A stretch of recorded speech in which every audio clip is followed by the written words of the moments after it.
Title: The Coming of the Valcura. Chapter 1: Whispers Among the Stars. In a remote corner of the Andromeda's galaxy's farthest reaches, beyond the probing gaze of humanity's most powerful telescopes, drifted the Valcura homeworld. Called Thalder, it shimmered like a polished gem of blue and violet under the distant glow of a gentle sun. Its people, the Valcura, were a race of towering warrior women, famed for their discipline, cunning, and taste for conquest. For uncounted millennia, they had ruled over star systems, pressing their claim on worlds and lesser species with ruthless efficiency. Thalder's skies were often crossed by sleek war cruisers, and its great halls rang with the echoes of martial music and training drills. Honor, war, and dominance were the three pillars of Valcura society. This was not a place where compromise came easily, nor a time when they yearned for peace. Yet, ironically, the Valcura now found themselves growing restless. They had defeated every major foe in their quadrant of the galaxy. They lacked worthy opponents to test their mettle. In their boredom, a strange opportunity emerged. Chapter 2: Arena's Command. General Arena, supreme leader of the Valcura armies, stood in the command nexus of her personal battle cruiser, the Valoria. She cut an imposing figure, over 2 meters tall, with gleaming silver hair, skin the color of deep oceanic sapphire, and eyes of piercing violet that could unnerve the bravest warrior. She wore armor that combined fluid aesthetics with impenetrable plating. Legendary for her flawless record, Arena had led her people through countless campaigns. Now, stagnation weighed on her spirit. At her side stood Sora, second in command, lithe, lethal, with eyes like black ice. "General," Sora said, voice low and respectful, "the Empire grows weary. We have subjugated every threat worth naming. The Council suggests a mere reconnaissance mission now, to a primitive world called Earth." Arena's interest was faint. Earth? A mere footnote in the star charts. It lay on the fringes of known space, a blue speck orbited by a single moon and inhabited by a species that barely clawed its way out of its gravity well. "Earth," Arena mused, her tone dismissive. "A pity. Perhaps observing these primitives will amuse us." Sora smirked. "Their technology is laughable. They have only just begun to harness space travel. According to intercepted signals, they spend more time fighting each other than preparing for outer threats. They're no challenge, General." Yet Arena felt a stir of curiosity. Sometimes, the smallest creatures concealed unexpected traits. Perhaps Earth and its humans would offer something unique. Turning, she commanded, "Set course. Let us see these humans with our own eyes." The Valoria's engines hummed to life, guiding the ship silently through warp lanes. Cloaked and swift, it slipped across light years.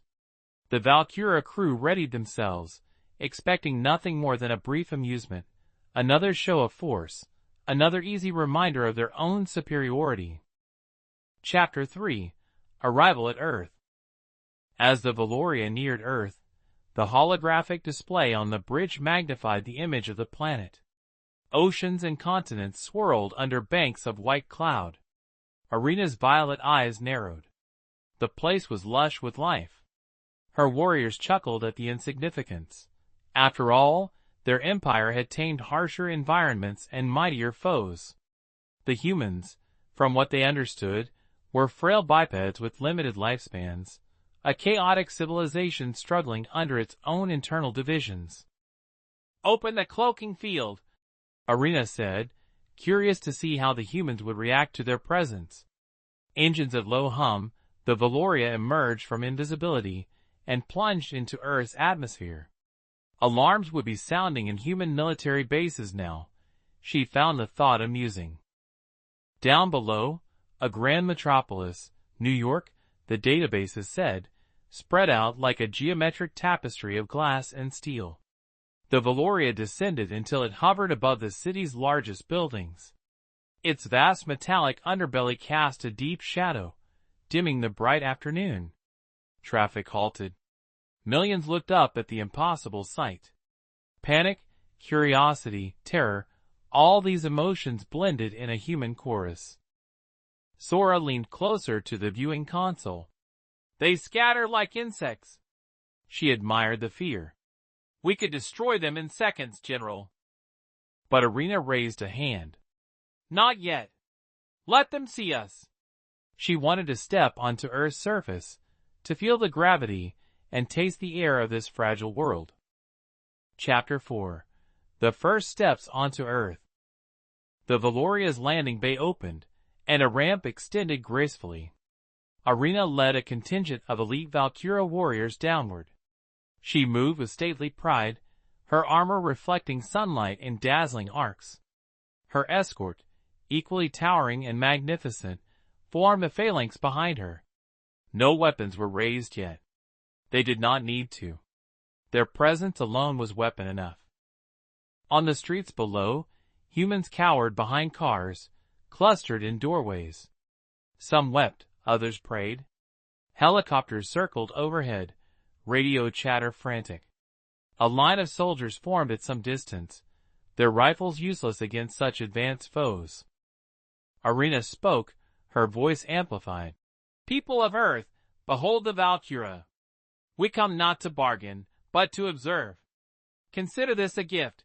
We reveal ourselves so you may know your insignificance in the cosmic order." Her words, translated instantly through the Valoria's broad-spectrum comm systems, reached the terrified crowd. Gasps and murmurs spread.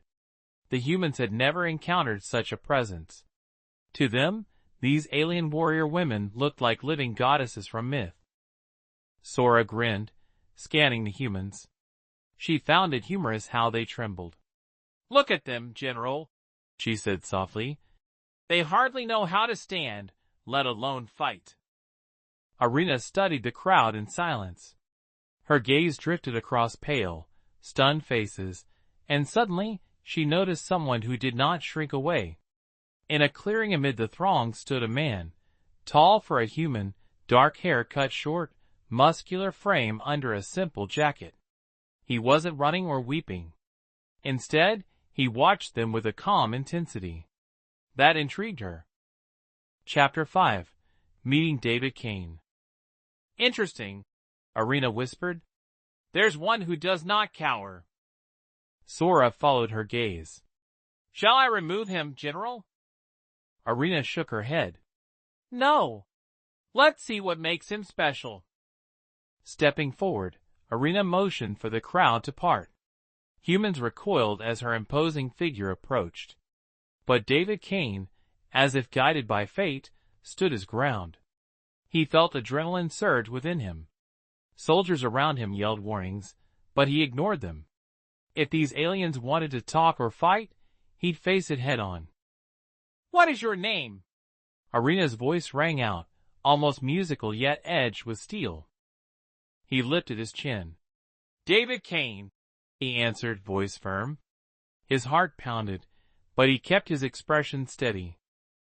Arena studied him. Humans so far had been screaming and fleeing. Why not this one? "You do not fear us?" she asked. David shrugged.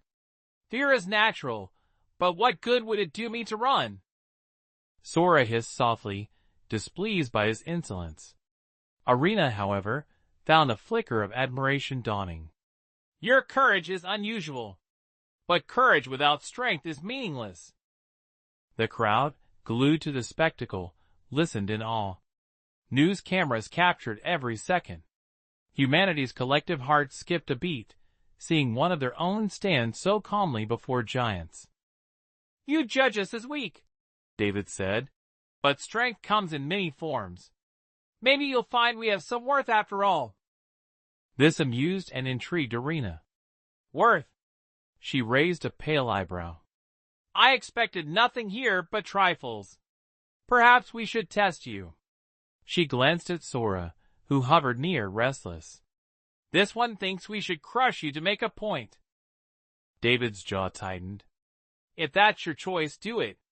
But I think you'd rather know us first. A fight tells you less than a conversation. The audacity. Sora almost lunged forward, but Arena held her back again. No, Sora. This human amuses me. Let's see what a duel reveals.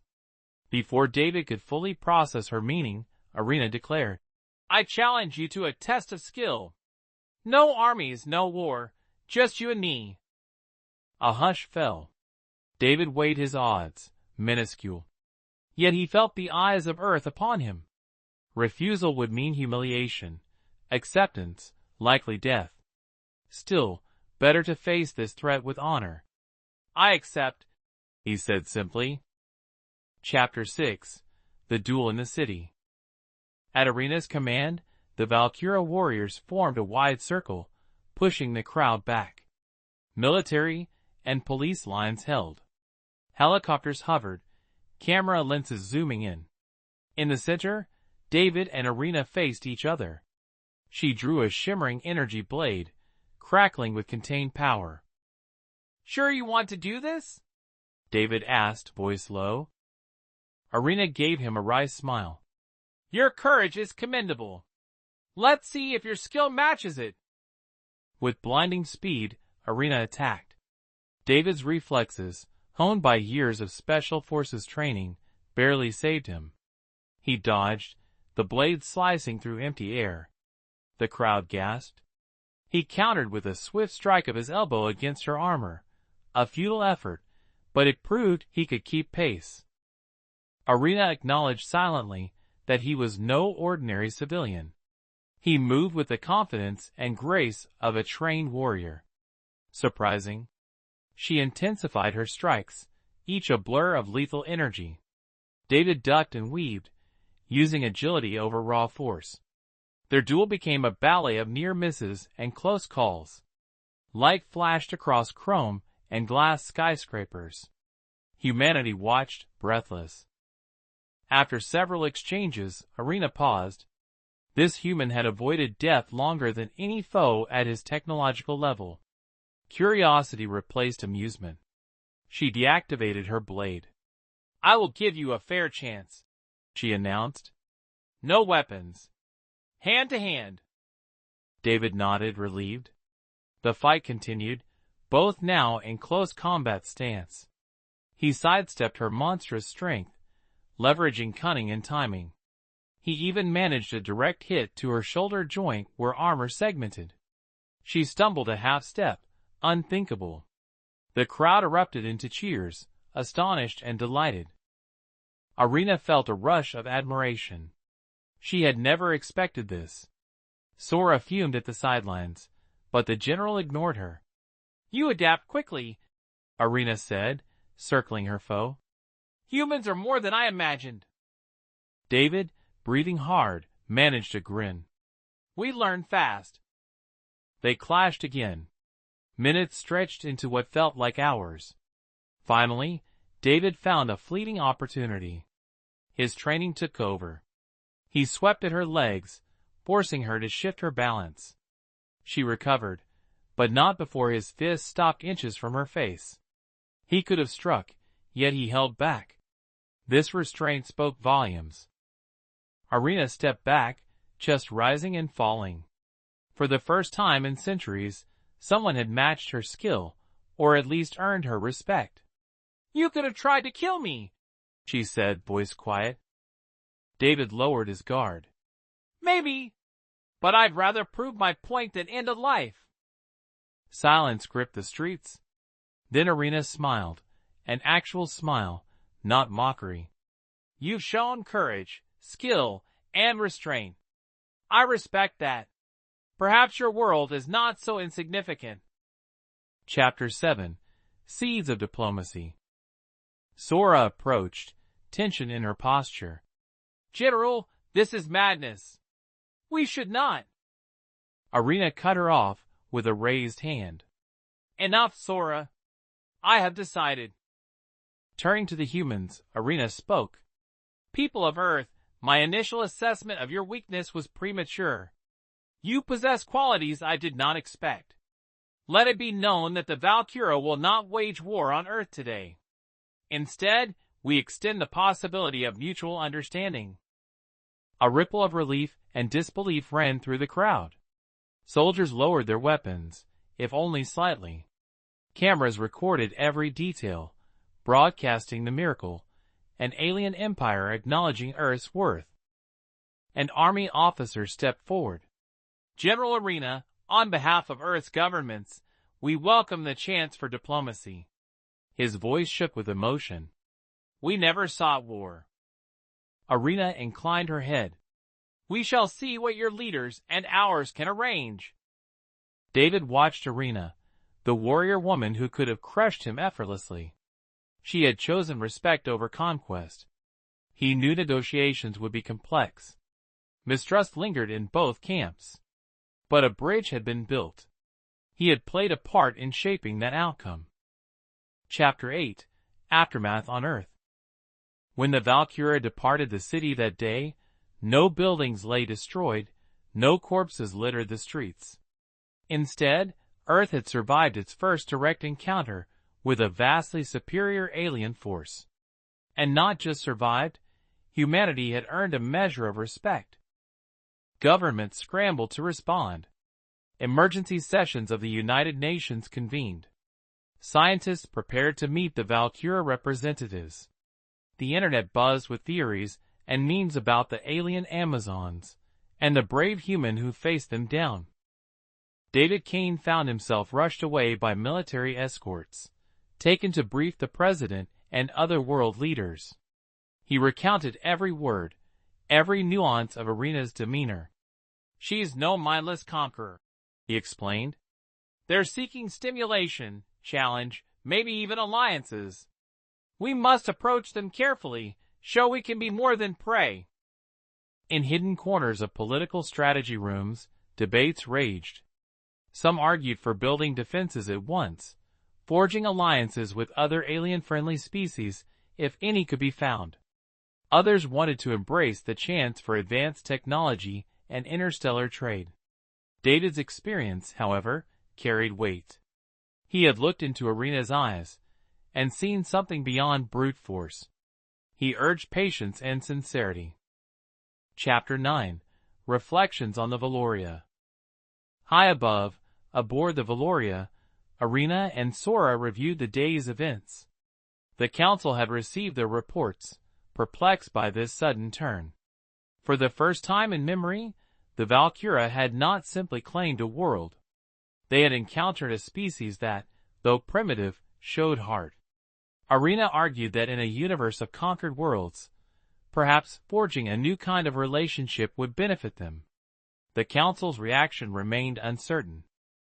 "What if they think you weak for sparing Earth?"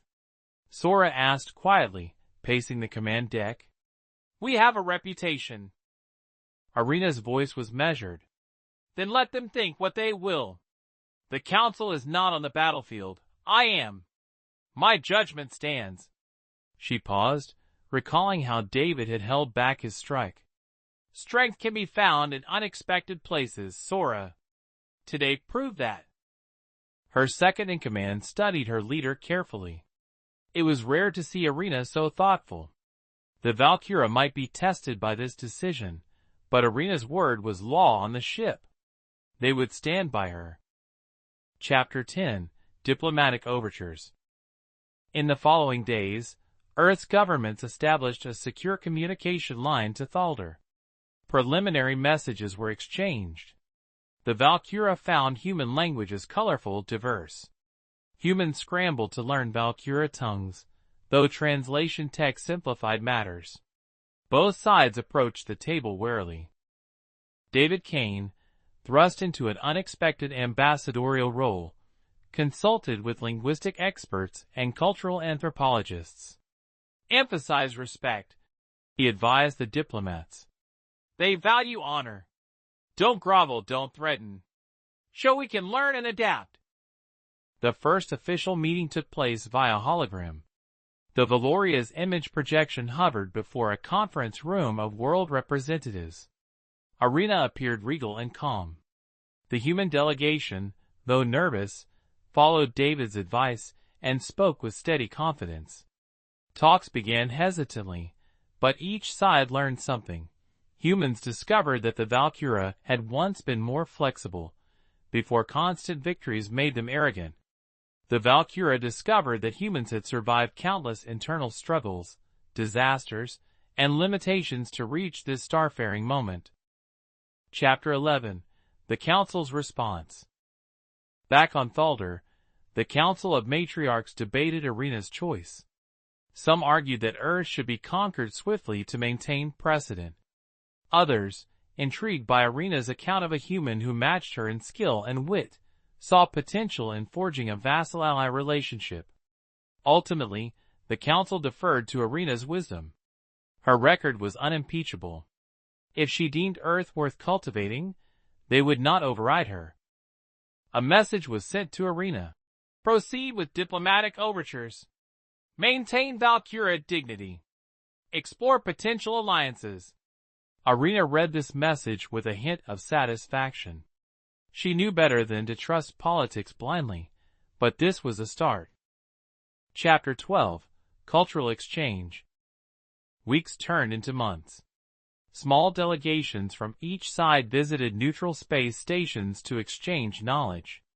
The Valcura demonstrated their advanced materials and energy tech. Humans shared their arts, their music, their literature. Arena viewed a recording of a human orchestra performing Beethoven's Ninth Symphony. She found it strangely moving. Meanwhile, Sora observed human martial arts demonstrations, intrigued by how these weaker-bodied humans compensated with technique and strategy. David Kane served as a liaison, bridging misunderstandings. Over a shared meal, synthetic nutrients from Valcura replicators, and Earth's carefully selected delicacies, he and Arena spoke candidly. The general asked, "Your people, why do they seem so enthralled by cooperation and compromise? We gain dominance by crushing foes." David sipped his drink thoughtfully. "We fought ourselves for centuries, learned hard lessons. We realized lasting prosperity can't be built on eternal conquest. Cooperation isn't weakness, it's another form of strength." Arena nodded slowly. There was logic in this. She considered how the Valcura had grown stagnant. Perhaps a new era of alliances could spark challenges worthy of their prowess. Chapter 13. Trials of Trust. Not all went smoothly. Some Valcura warriors resented the idea of befriending a species they could easily overpower. A minor incident flared up on a shared research vessel.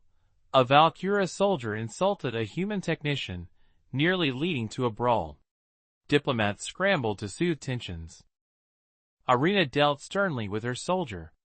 "Respect is given to those who earn it," she reminded. "David Kane earned mine, and by extension, Earth has earned a chance. Do not shame the Empire with petty provocations." Humans had their own skeptics. Voices in government and military circles whispered, "What if the Valcura are lulling us into complacency before attacking?" David and other proponents of peace argued that vigilance and goodwill could coexist. Earth's defenses would remain on alert, but not to provoke, only to deter. Chapter 14. A New Beginning. Eventually, a grand summit convened at a neutral lunar base orbiting Saturn. The Valcura ship hovered in close formation with human vessels, each watching and trusting a little more each day. The summit hall, a dome of transparent alloy, allowed attendees to gaze at Saturn's rings, a cosmic reminder of beauty beyond conflict. Arena, dressed in a ceremonial armor polished to a lunar sheen, addressed the gathered representatives of Earth and the Empire. "We stand at a crossroads. The Valcura, once certain of our path as warriors of dominance, now see another route. Earth, once alone, now looks upon a galaxy of marvels. Let us find common cause." Applause and cheers greeted her words. David sat among the human delegation, heart full. He remembered the day he first faced Arena, how improbable it seemed they'd ever reach this point. Yet here they were. The treaty drafted that day set forth a path for cultural exchange, technology sharing, and mutual defense pacts, contingent on trust building over time. Both sides knew this was the start, not the end, of a long journey. But the seed planted was healthy, a rare accord between a star empire and an emerging interstellar species. Chapter 15. Legacy of Understanding. As the summit concluded, Irina and David found themselves alone in a corridor lit by soft panels. A hush fell, as if the universe held its breath to witness this quiet exchange. "We have come far in a short time," Irina said. "Months ago, I considered your world a trivial footnote. Now I see the potential of alliance, of growth." David smiled softly. "You taught us something too, to not judge by appearances. Your people forced us to acknowledge our place in a grander cosmos. We can't remain inward-looking now. We must rise to meet the galaxy on equal terms." Irina stepped closer, towering over him, yet no threat remained in her posture. "When I first saw you, I imagined crushing you to prove a point.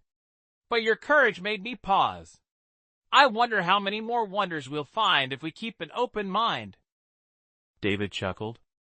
"In a universe this big, who knows what else is out there? If Earth and Valcura can respect each other, maybe others can too." They parted ways, each returning to their respective ships and duties. The Valcura would journey home, reporting their new alliance.